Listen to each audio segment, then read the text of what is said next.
ಶ್ರೀ ಗುರುಭ್ಯೋ ನಮಃ. ಲಕ್ಷ್ಮೀ ನರಸಿಂಹಾಯ ನಮಃ.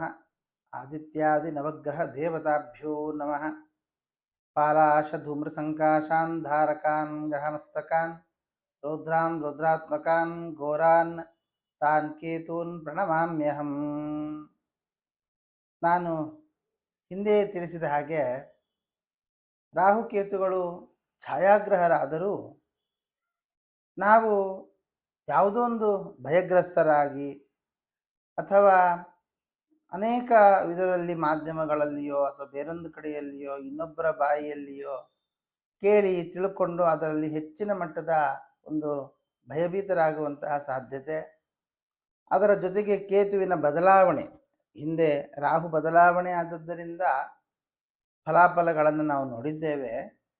ಈ ಕೇತು ಬದಲಾವಣೆ ಆದದ್ದರಿಂದ ಇಬ್ಬರು ಒಟ್ಟಿಗೆ ಬದಲಾವಣೆ ಆಗ್ತಾರೆ. ರಾಹುಕೇತುಗಳು ಇಬ್ಬರು ಕೂಡ ಪರಸ್ಪರ 180 ಡಿಗ್ರಿಯಲ್ಲೇ ಇರ್ತಾರೆ. ಆವಾಗ ಕೇತು ಬದಲಾವಣೆ, ರಾಹು ಬದಲಾವಣೆ, ಇದರಿಂದಾಗಿ ಆಗುವ ಫಲಾಫಲಗಳು ಏನು ಅನ್ನೋದನ್ನು ಕೂಡ ನಾವು ಗಮನಿಸಬೇಕು ಅಂತ ತಿಳಿಸಿದ್ದೆ. ಅದೇ ತರಹದಲ್ಲಿ ಹೇಗೆ ಶನಿವತ್ ರಾಹು ಅಂತ ನಾವು ಹಿಂದೆಯನ್ನು ತೆಗೆದುಕೊಂಡಿದ್ದೇವೋ ಅದೇ ತರಹದಲ್ಲಿ ಕುಜವತ್ ಕೇತು ಅಂತ ಹೇಳ್ತಾರೆ. ಅಂದರೆ ನವಗ್ರಹಗಳಲ್ಲಿ ನಾವು ಇವತ್ತಿನ ವಸ್ತುತಃ 7 ಗ್ರಹರು, ಇಬ್ಬರು ಛಾಯಾಗ್ರಹರು. ಆದರೆ ಛಾಯಾಗ್ರಹರಿಗೆ ಪ್ರತ್ಯೇಕವಾದ ಫಲಗಳನ್ನು ಉಲ್ಲೇಖ ಮಾಡೋದು ಬಹಳ ಕಡಿಮೆ. ಕೆಲವೊಂದು ಕಡೆಯಲ್ಲಿ ಮಾತ್ರ ಉಲ್ಲೇಖ ಮಾಡ್ತಾರೆ.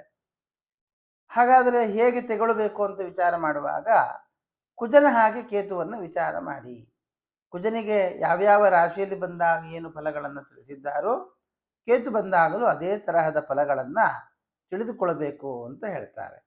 ಹಾಗಾದರೆ ಈಗ ಸಿಂಹರಾಶಿಗೆ ಕೇತುವಿನ ಪ್ರವೇಶ ಆದದ್ದರಿಂದ ಯಾವ್ಯಾವ ರಾಶಿಯವರಿಗೆ ಏನು ಫಲಾಫಲಗಳು ದೊರಕಲಿಕ್ಕಿದೆ, ಏನಾಗಬಹುದು, ಯಾವ ರಾಶಿಯವರಿಗೆ ಒಳ್ಳೆಯ ಫಲ, ಯಾವ ರಾಶಿಯವರಿಗೆ ಕೆಲಸದಲ್ಲಿ ತೊಂದರೆ ಇತ್ಯಾದಿಗಳ ವಿಷಯಗಳನ್ನು ಚಿಂತನೆ ಮಾಡೋಣ.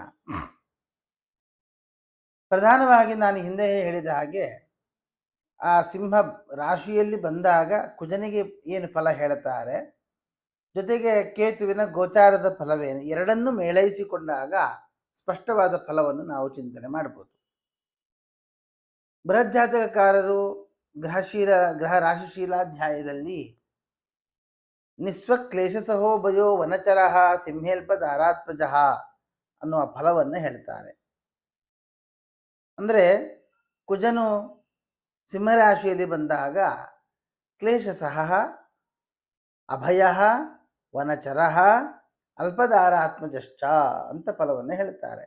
ಅಂದರೆ ನಿಸ್ವಹ, ಸಂಪತ್ತನ್ನು ಕಳೆದುಕೊಳ್ಳುವವನಾಗ್ತಾನೆ, ಜೊತೆಗೆ ದುಃಖವನ್ನು ಸಹಿಸುವವನಾಗ್ತಾನೆ. ಆನಂತರದಲ್ಲಿ ವನಚರ, ಕಾಡಿನಲ್ಲಿ ಹೆಚ್ಚಿನ ಸಂಚಾರವನ್ನು ಮಾಡುವವನಾಗ್ತಾನೆ, ಅಲ್ಪ ಸಂತಾನವನ್ನು ಪಡೆಯುವವನಾಗ್ತಾನೆ. ಇಷ್ಟು ಫಲವನ್ನು ಹೇಳ್ತಾರೆ. ಇದೇ ಫಲವನ್ನು ಕೇತುವಿಗೂ ಅಪ್ಲೈ ಮಾಡಬೇಕು. ಅಪ್ಲೈ ಮಾಡಿದಾಗ ಗೋಚಾರದ ಫಲ, ಭಾವದ ಫಲ ಏನಾಗಲಿಕ್ಕಿದೆ, ಮೇಷಾದಿ ರಾಶಿಗಳಿಂದ ಚಿಂತನೆ ಮಾಡ್ತಾ ಬರೋಣ. ಮೇಷರಾಶಿಗೆ ಪಂಚಮದ ಕೇತು. ಹಾಗಾದರೆ ಕೇತು ಪಂಚಮದಲ್ಲಿ ಬಂದಾಗ ಏನು ಫಲವನ್ನು ಹೇಳ್ತಾರೆ ಅಂತಂದರೆ ಪೀಡಾ ಶೋಕೋ ಭವತಿ ಪಂಚಮೇ ಅಂತ ಹೇಳ್ತಾರೆ. ಅಂದರೆ 5ನೇ ಮನೆಯಲ್ಲಿ ಬಂದಾಗ ಶೋಕವನ್ನು ಉಂಟು ಮಾಡ್ತಾನೆ, ದುಃಖವನ್ನು ಉಂಟು ಮಾಡ್ತಾನೆ ಅನ್ನುವಂತಹ ಫಲವನ್ನು ಹೇಳ್ತಾರೆ. ಹಾಗಾದರೆ ಯಾವ ತರಹದ ದುಃಖ ಅಂತಂದಾಗ ಪ್ರಜ್ಞಾ ಪ್ರತಿಭಾ ಮೇಧಾ ವಿವೇಕ ಶಕ್ತಿ ಪುರಾತನಂ ಪುಣ್ಯಂ. ಹಾಗಾಗಿ ಒಬ್ಬ ವ್ಯಕ್ತಿಗೆ, ಮೇಷರಾಶಿಯವರಿಗೆ ಅವರದ್ದೇ ಆಗಿರತಕ್ಕಂಥ ಕೆಲವು ಸಮಸ್ಯೆಗಳು ಮರೆತು ಹೋಗುವಂತಹದ್ದು, ಅಥವಾ ಮಕ್ಕಳಿಂದ ಶೋಕವನ್ನು ಪಡೆಯುವಂತಹದ್ದು. ವಯಸ್ಸಾಗಿದ್ದರೆ ಮಕ್ಕಳನ್ನು ಚೆನ್ನಾಗಿ ಬೆಳೆಸ್ತೇವೆ, ಆಮೇಲೆ ಮಕ್ಕಳು ನಮ್ಮನ್ನು ಅನಾಥಾಶ್ರಮಕ್ಕೆ ಸೇರಿಸ್ತಾರೆ, ಅವರು ಫಾರಿನ್ನಲ್ಲಿ ಖುಷಿಯಾಗಿರ್ತಾರೆ. ಇದು ಒಂದು ದುಃಖವೇ ಅಲ್ವೇ? ಇದು ಒಂದು ರೀತಿಯಾದ ದುಃಖ. ಅಥವಾ ಅಲ್ಪದಾರಾತ್ಮಜಶ್ಚ ಅನ್ನುವಂಥ ಫಲವನ್ನು ಹೇಳಿರೋದ್ರಿಂದ ನಮಗೆ ಹೆಣ್ಣು ಸಂತಾನ ಆಗುತ್ತೆ, ಗಂಡು ಸಂತಾನ ಆಗಿರೋಲ್ಲ, ಅಥವಾ ಗಂಡು ಸಂತಾನ ಇರುತ್ತೆ ಅಥವಾ ಹೆಣ್ಣು ಸಂತಾನ ಇಲ್ಲ, ಅಥವಾ ಒಂದೇ ಸಂತಾನ, ಅಲ್ಪದಾರಾತ್ಮಜ. ಅಂದರೆ ಮದುವೆ ಆಗದೆ ಹೋಗುವಂತಹದ್ದು, ಮಕ್ಕಳಿಲ್ಲದೆ ಹೋಗುವಂತಹದ್ದು, ತತ್ಸಂಬಂಧವಾಗಿರತಕ್ಕಂತಹ ದುಃಖ ಅಂತಕ್ಕಂಥದ್ದನ್ನು ಕೇತು ಪಂಚಮದಲ್ಲಿ ಬಂದಾಗ ಮೇಷರಾಶಿಯವರಿಗೆ ಕೊಡ್ತಾನೆ.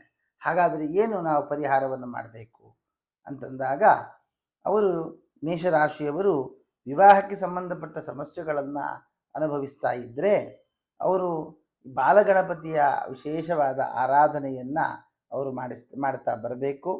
ಸಂತಾನಕ್ಕೆ ಸಂಬಂಧಪಟ್ಟ ಹಾಗೆ ಅಥವಾ ಮಕ್ಕಳಿಗೆ ಸಂಬಂಧಪಟ್ಟ ಹಾಗೆ ದುಃಖ, ಶೋಕ, ಮರೆವು ಏನಾದರೂ ಬಂತು ಅಂತಾದರೆ ದಕ್ಷಿಣಾಮೂರ್ತಿ ಸಹಿತನಾಗಿರತಕ್ಕಂತಹ ಮಹಾಗಣಪತಿಯ ಪ್ರಾರ್ಥನೆ, ಮಹಾಗಣಪತಿಯ ಆರಾಧನೆ ಮಾಡುವುದರಿಂದ ಮೇಷರಾಶಿಯವರಿಗೆ ತುಂಬ ಅನುಕೂಲ ಆಗುತ್ತೆ.